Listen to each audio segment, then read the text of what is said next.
લોકસભાની ચૂંટણીને અનુલક્ષીને દક્ષિણ પોલીસે બીએસએફ જવાનો સાથે ફ્લેગ માર્ચ યોજી. ગુજરાતમાં લોકસભાની ચૂંટણીના પડઘમ આજે શાંત થયા છે અને આદર્શ આચારસંહિતા અમલમાં છે, ત્યારે 7મીના રોજ મતદાન યોજાવાનું છે, જેને લઈને ચૂંટણી વિભાગ દ્વારા તમામ તૈયારીઓને આખરી ઓપ આપવામાં આવ્યું છે. ચૂંટણીમાં ફરજ બજાવતા તમામ કર્મચારીઓને મતદાન મથકો પર ગોઠવી દેવામાં આવ્યા છે, ત્યારે પોલીસ દ્વારા પણ લોકસભાની ચૂંટણીમાં મતદાન શાંતિપૂર્ણ માહોલમાં સંપન્ન થાય તે માટે ચુસ્ત પોલીસ બંદોબસ્ત ગોઠવી દેવામાં આવ્યો છે. જેના ભાગરૂપે આજરોજ દક્ષિણ પોલીસે શહેરના રાજમાર્ગો પર અને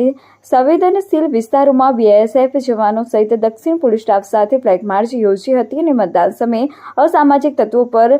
લગામ રાખવા માટે ડીસા શહેર દક્ષિણ પોલીસ દ્વારા ફ્લેગ માર્ચ યોજવામાં આવી હતી. લોકસભાની ચૂંટણીનું મતદાન 7મીના રોજ યોજાવાનું છે, ત્યારે ડીવાયએસપી CL સોલંકીના માર્ગદર્શન હેઠળ દક્ષિણ પોલીસ સ્ટેશનના PI RS દેસાઈ દ્વારા ચુસ્ત સુરક્ષા વ્યવસ્થા માટેની તૈયારીઓ ચાલી રહી છે, જે અંતર્ગત આજે ડીસા શહેર દક્ષિણ પોલીસ દ્વારા પણ ફ્લેગ માર્ચ યોજાઈ હતી. ડીસા શહેર દક્ષિણ પોલીસ મથકેથી શરૂ થયેલી ફ્લેગ માર્ચ શહેરના મુખ્ય માર્ગો પર ફરી હતી, જેમાં ડીસાલા બજાર, ગાંધી ચોક, ગવાડી, રાજપુર, જૂની પોલીસ લાઇન સહિત સુભાષ ચોક, મહારાણા પ્રતાપ સર્કલ વિસ્તારમાં ફ્લેગ માર્ચ યોજી હતી. લોકસભાની ચૂંટણીમાં અસામાજિક તત્વો પર લગામ રહે અને શાંતિ ડહોળવાના પ્રયાસો કરતા લોકો કાબૂમાં રહે તે માટે ફ્લેગ માર્ચનું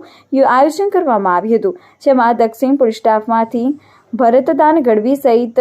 અમૃતભાઈ અને બીએસએફના 34 કંપનીના ASI ધર્મપાલ અને બીએસએફના જવાનો મોટી સંખ્યામાં જોડાયા હતા.